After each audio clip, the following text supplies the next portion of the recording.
Sinimula na ng Commission on Elections ang malawakang pamamahagi ng Voters Information Sheet para sa mga rehistradong botante. Nilinaw ng poll body na ang pagpapapirma sa mga botante sa oras na matanggap nila ang VIS ay hindi gagamitin sa People's Initiative o sa anumang impeachment proceedings. Si Margot Gonzalez sa report.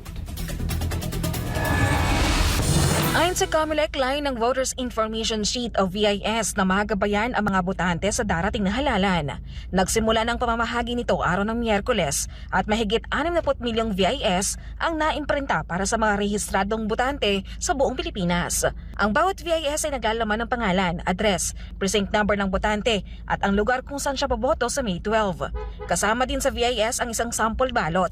Naglalaman ng listahan ng mga kandidato, pati na rin ang step-by-step na gabay kung paano bumoto at mga paalala mula sa COMELEC bago at sa mismong araw ng eleksyon. Ayon pa sa komisyon, isang legal na mandato ang pamamahagi ng VIS sa mga rehistradong botante bago ang eleksyon.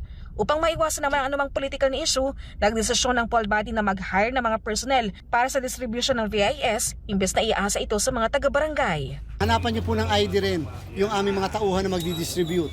Kasama po sa aming operation plan na dapat may pagkakakilanlan yung mismong tao na magbibigay ng mismong voters information sheet. Ayon kay COMELEC Chairman Atty. George Garcia, unang na-distribute ang VIS sa Region 10, 11, 12 sa BARM at sa Caraga. Nilinaw naman ng COMELEC na ang pagpapapirma sa mga botante pagkatapos nilang matanggap ang kanilang VIS ay hindi gagamitin para sa People's Initiative o impeachment. Ang mga pirma ng mga botante ay magsisilbing patunay lang daw na natanggap nila ang VIS. Kung wala sa bahay ang mga may-ari ng VIS, maaari namang pumirma o tumanggap ang authorized representative ng mga ito. Sa Caraga kasi merong mga lugar na hindi po may mga kumakalat na wag tatanggapin yung mga voters information sheet o wag pipirma basta-basta. Tanggapin ang BIS pero wag pipirma kasi daw baka gamitin sa impeachment o kaya sa People's Initiative. Wala pong ganon. Pagkatiwalaan niyo po ang COMELEC. Mahigpit na imomonitor ng COMELEC ang distribution ng VIS, lalo target nilang matapos ito bago magmayo. Ngayon natin ginawa na talagang malawakan yung distribution ng VIS. In fact, on a weekly basis magkakaroon kami ng report sa bawat opisina namin ng COMELEC upang alamin kung gaano na ba kalawak o kahina yung aming distribution system. Upang gusto natin, bago matapos ang buwan ng Abril, matapos po yung distribution sa buong 68,542,546 na mga botante natin sa buong bansa.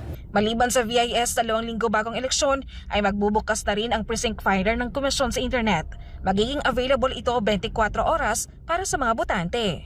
Yung pong mga marurunong, mga may access sa internet, meron po tayong ilalabas na precinct finder, and therefore kahit meron na kayong copy ng VIS, pwede nyo pa rin tingnan yung inyong mga pangalan, ang inyong mga presinto at kung saan lugar na elementary school kayo boboto. Ayon pa kay Garcia, hanggang sa mismong araw ng eleksyon ay patuloy na gagabayan ng COMELEC mga botante sa pamamagitan ng mga Voters Assistance Desk sakaling mawala nila ang kanilang VIS. Para sa Diyos at Pilipinas, kumahal, Margot Gonzalez, SME9 News.